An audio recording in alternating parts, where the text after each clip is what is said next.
We're here to talk about music publishing. Is odd, isn't it? Publishing, for those of you that are a little confused about it, which I certainly was for a number of years, is the part of the copyright we're dealing with, which is the song, the words and the music. It's nothing really to do with the recording at this stage. It's the creative process by which somebody will write a song or a piece of music, which is where we all deal with. It's obviously massively related to recording it and performing it, and we'll talk about ownership of master rights and how important that is as well at some point. The theme that we've got today is that, you know, publishing is now more important to some artists' careers than getting a record deal. So we're here to discuss how songwriters and musicians can generate income from their songs in the new music industry. And we were talking a little bit before about, well, what is the new music industry? What is it? And we kind of came to a little bit of a conclusion that it was a little bit about self-empowerment was, I think, the phrase that you used, Helen. So, I mean, before we get really stuck into some publishing side of things, this new music industry, and maybe relate it back to publishing, what were you meaning when you talk about self-empowerment for people that are here that want to work in music? Well, I mean, for me, just relating it back to my past, but it's totally relevant to today, and that is, you know, the UK is one market. You have to think globally, and you have to have a strategy for building up a knowledge base about how to get your music out globally. So if you are a writer, artist, and you are in control of, you know, all your rights or most of your rights, you know, apart from looking at the UK market, what can you do? And that was our first step, was that we created products. My husband, being a writer-producer, he was a writer, obviously producer, co-writer often, not the artist, but we were creating products that we would then want to go and license or, you know, exploit internationally. And it was a case of, well, how do you do that? And conferences, international conferences, are a really good, effective, cost-effective way of doing that. Things like MEDEM. Have you heard of MEDEM? Well, have a look at their website, medem.com. Basically, the whole of the international music community gathered there once a year in January.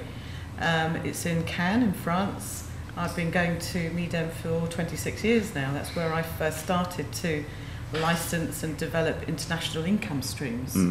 And it's a very powerful tool. There are other international conferences that you can go to too, with different themes. So let alone just being in Newcastle and just the UK, it's actually incredibly important that we start to think very much globally about using, especially when you're looking at, you know, all the income streams that we're going to talk about, you know, sync and brands and digital and everything else. Don't look at just the UK market, and don't just look at London, you know, as being the only relationship that you need to have.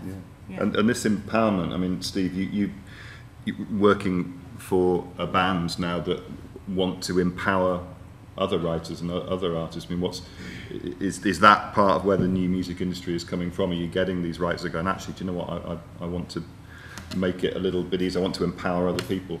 Yeah, I mean, well, part of the philosophy of Polo Patrol is to help people out as much as possible. You know, the company's been set up by writers and musicians for writers and musicians. So they understand how hard it is. They do indeed, and they understand also the sorts of deals. You know, one of the things that, interestingly, one of the things that we do that is, I think, quite different from.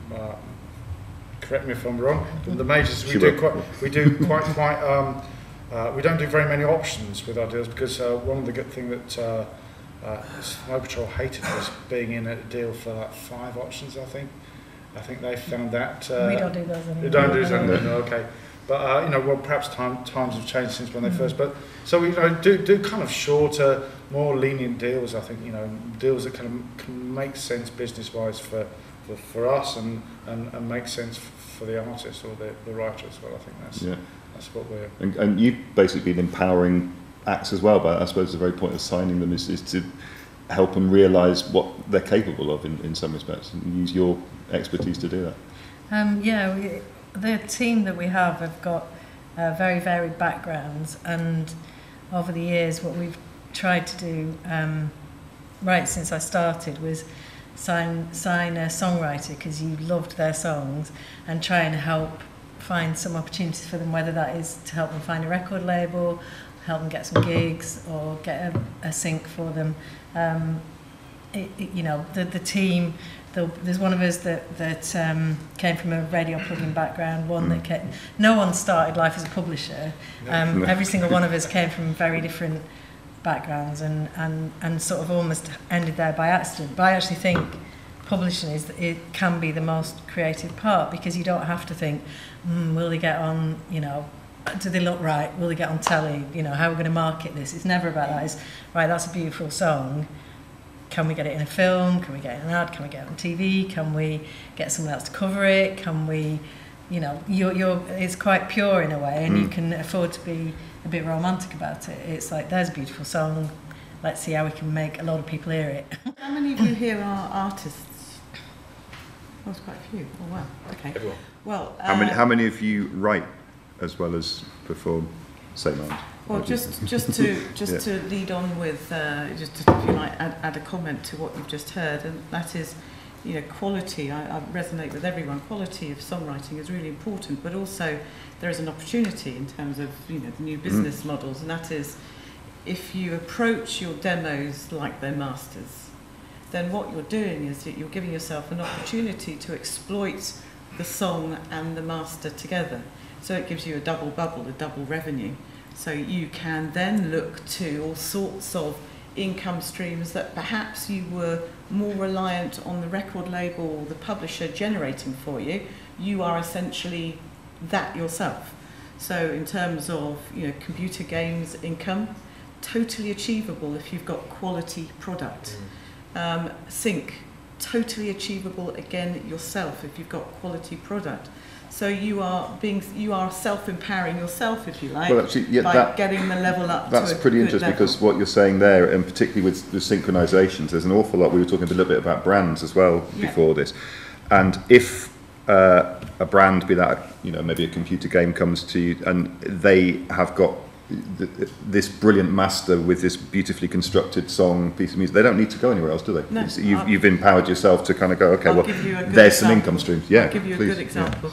When I worked at the Academy of Contemporary Music as a lecturer, and then I took over as the head of business school after a few years, the owner, who is an entrepreneur, a bit of a maverick, Phil Brooks, who you know, came to me and said, how can we increase the experience for students on these courses, most of whom will not have, you know, stardom in the industry, but we want to give them a platform that they can promote themselves through.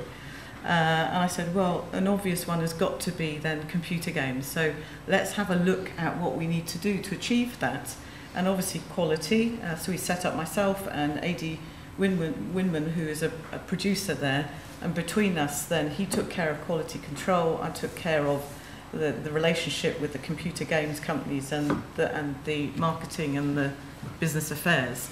And we put ourselves out as a new publishing company, not as the college.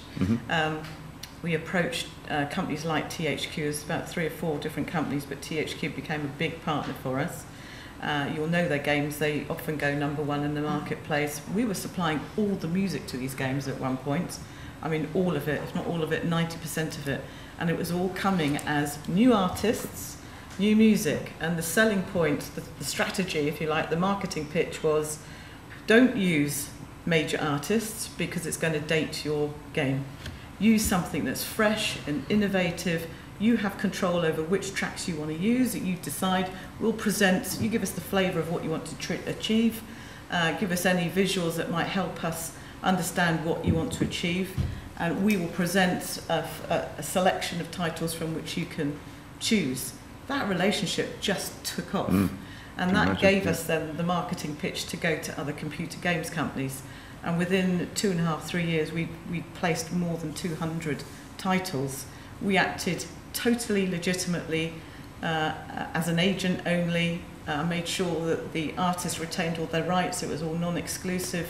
We acted as a link person to provide them with a platform. Now that's totally achievable by everyone in this room. And I think that's important to understand, is that if you get the quality up to a certain level, you are now empowered to do everything that perhaps was set a lot higher in everyone's mindset that only a record label could do this or only a major publisher could do this. That's rubbish. You can do this yourself. You just have to set yourself a strategy and a realistic expectation of how you go about taking those steps.